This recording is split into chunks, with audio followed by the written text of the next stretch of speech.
హిందూ జీవన విధానంలో మమేకమైన ఆరాధ్య దైవం శ్రీరామచంద్రుడు. దశాబ్దాల నాటి వివాదానికి తెరదించి రామజన్మభూమి రాముడిదే అంటూ తేలిన తర్వాత అక్కడ మందిరం నిర్మాణ పనుల్లో వేగం పుంజుకుంది. జనవరి 22న ప్రధాని మోదీ చేతుల మీదుగా ఎంతో ప్రతిష్టాత్మకంగా రామ మందిరం ప్రతిష్ఠ జరగబోతోంది. అసలు ఈ అయోధ్య పట్టణం ఎక్కడ ఉంది, దాని చరిత్ర ఏంటి, అయోధ్య నగరానికి ఆ పేరు ఎలా వచ్చింది అనే విషయాలు చాలా మందికి తెలిసి ఉండవు. ఇప్పుడు ఆ చరిత్ర గురించి మనం తెలుసుకుందాం.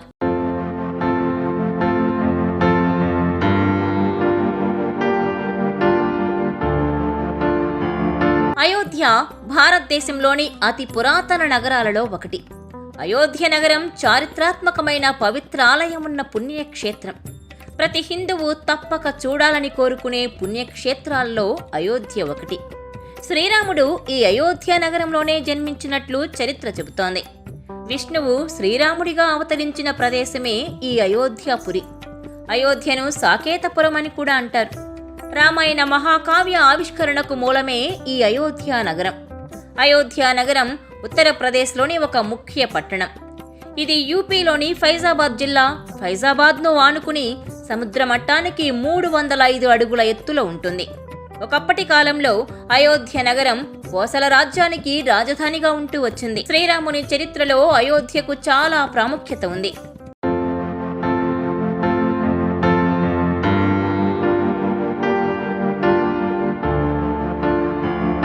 రామాయణాన్ని అనుసరించి చూస్తే ఈ నగరం 9000 సంవత్సరాలకు పూర్వం హిందువులకు ధర్మశాస్త్రం అందించిన మనువు చేత స్థాపించబడింది.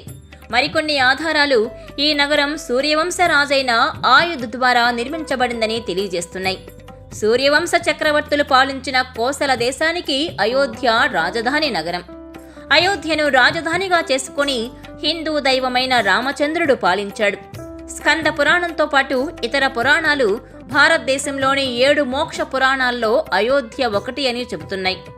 అధర్వణ వేదం అయోధ్య దేవనిర్మితమని, అది స్వర్గ సమానమని స్పష్టత ఇస్తోంది. అయోధ్యను మొదటిసారిగా సూర్యవంశ రాజైన వైవసత్వ మనువు కుమారుడైన ఇక్ష్వాకు నిర్మించి పాలించాడని పురాణ కథనాలు వివరిస్తున్నాయి. ఈ వంశం వాడైన పృథువు వలన భూమికి పృథ్వీ అనే పేరొచ్చిందని పురాణాలు చెబుతున్నాయి.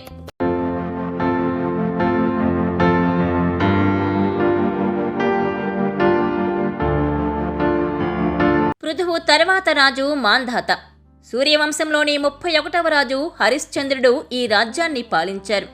హరిశ్చంద్రుడు సత్యవాక్ పరిపాలనకు ప్రసిద్ధి చెందినవారు. ఆయన వంశస్థుడైన సగరుడు అశ్వమేధ యాగంతో విఘ్నాలు తొలగిస్తే ఆయన మునిమనముడైన భగీరథుడు గంగానదిని విశేష ప్రయత్నం చేసి భూమికి తీసుకొచ్చారు. అనంతరం వచ్చిన రఘు మహారాజు రాజ్య విస్తరణ చేసి పేరు గడించి సూర్యవంశంలో మరో వంశకర్త అయ్యారు. రఘు మహారాజు తర్వాత సూర్యవంశం రఘువంశంగా కూడా పిలువబడింది. రఘు మహారాజు మనమడు దశరథుడు. దశరథుడి కుమారుడు రామచంద్రుడు.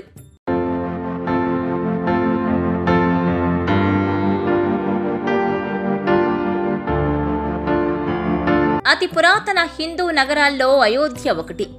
ఈ నగరం పతిత పావని అయిన గంగా నదీ తీరంలో ఉంది. అలాగే సరయూ నది కుడివైపున ఉంది. రామాయణంలో అయోధ్య నగర వైశాల్యం 250 చదరపు కిలోమీటర్లుగా వర్ణించబడింది. అయోధ్యను రాజధానిగా చేసుకుని సూర్యవంశ రాజైన ఇక్ష్వాకు కోసల రాజ్యాన్ని పాలించారు. 63వ సూర్యవంశ రాజైన దశరథుడి రాజ్యసభగా అయోధ్య ఉంది. వాల్మీకి రచించిన రామాయణ మహాకావ్యం మొదటి అధ్యాయాల్లో అయోధ్య మహోన్నతంగా వర్ణించబడింది. అంతేగాక కోసల సామ్రాజ్య వైభవం, రాజ్యంలోని ప్రజలు అనుసరిస్తున్న ధర్మం, సంపద, ప్రజల విశ్వసనీయత గురించి గొప్పగా కవులు వర్ణించారు. తులసీదాసు, కంబర్ కవులు మొదలు తమిళ వైష్ణవ భక్తులైన ఆళ్వారులు సైతం తమ రచనల్లో అయోధ్యను అద్భుతంగా వర్ణించారు.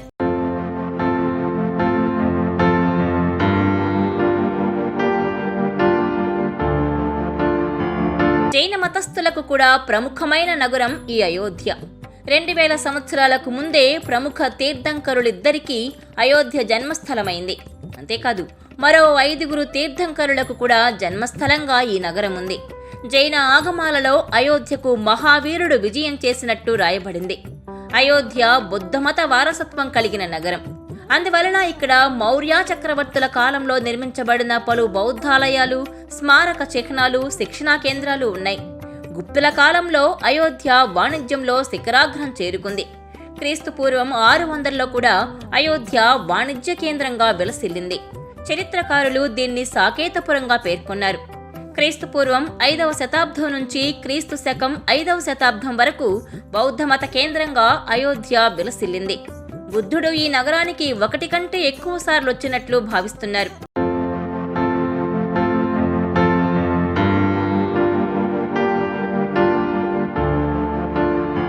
మహారాజైన ఆయుధ్ను పురాణాల్లో శ్రీరాముని పూర్వీకుడిగా పేర్కొనబడింది.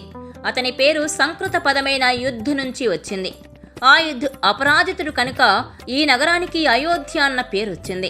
అయోధ్య అంటే జయించ శక్యం కానిది అని అర్థం. గౌతమ బుద్ధుని కాలంలో ఈ నగరం పాలిలో అయోధ్య అని పిలువబడింది. అది కూడా సంస్కృతంలో అయోధ్య అనే అర్థాన్నిస్తుంది. పురాణాలు గంగానది గురించి వివరించినప్పుడు అయోధ్య ప్రస్తావన ఉంది. క్రీస్తు శకం 127లో కుషన్ చక్రవర్తి తూర్పు ప్రాంతానికి అయోధ్యను కేంద్రంగా చేసి పాలించారు. 5వ శతాబ్దంలో ఈ నగరం ఫాక్సియన్ అన్న పేరుతో పిలువబడింది. చైనా సన్యాసి హయత్ సాంగ్ క్రీస్తు శకం 636లో తన భారతదేశ యాత్రలో ఈ నగరాన్ని సందర్శించిన సమయంలో ఈ నగరాన్ని అయోధ్య అని పేర్కొన్నారు. కానీ ఈ పేరు మార్పు ఎప్పుడు జరిగిందన్నది స్పష్టం కాలేదు. మొఘల్ పాలనా కాలంలో ఇది గవర్నర్ ఆయుధ్ స్థానంగా ఉండేది. బ్రిటిష్ పాలనా సమయంలో ఈ నగరం అయోధ్య, అజోధ్య అని పిలువబడింది. అలాగే అయోధ్య బ్రిటిష్ వారి కేంద్రపాలిత ప్రాంతాలైన ఆగ్రా, అయుధ్ ప్రాంతాల్లో ఒక భాగంగా ఉండేది.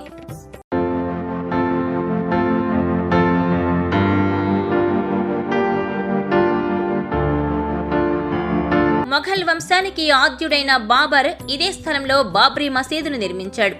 దీన్ని ఆయన అంతకు ముందే ఉన్న రామాలయాన్ని కూల్చివేసి కట్టారని కొందరి వాదన. 1992వ సంవత్సరంలో రామభక్తులు దేశం నలుమూలల నుంచి తరలివచ్చారు. రాష్ట్రీయ స్వయం సేవక్ సంఘ్ లాంటి కొన్ని హిందూ సంస్థల నేతృత్వంలో కూల్చివేయడం జరిగింది. అప్పుడు భారత ప్రధానిగా ఉన్నది పివి నరసింహారావు. దీన్ని నివారించలేకపోయిన ఆయనకు ఇది రాజకీయ జీవితం మీద ఒక మచ్చలా మిగిలిపోయింది. నవంబర్ 9, 2019న అయోధ్య తుది తీర్పును వెల్లడిస్తూ కేంద్ర ప్రభుత్వానికి సుప్రీం ఆదేశాలు జారీ చేసింది. వివాదాస్పద స్థలం హిందువులకు అప్పగించాలని కోర్టు తీర్పు వెలువరించింది. దీంతో అయోధ్య రామ మందిర నిర్మాణం ఇప్పుడు పూర్తయి సీతారాముల ప్రాణ ప్రతిష్ఠ కోసం జనవరి 22న అయోధ్య సిద్ధమవుతోంది.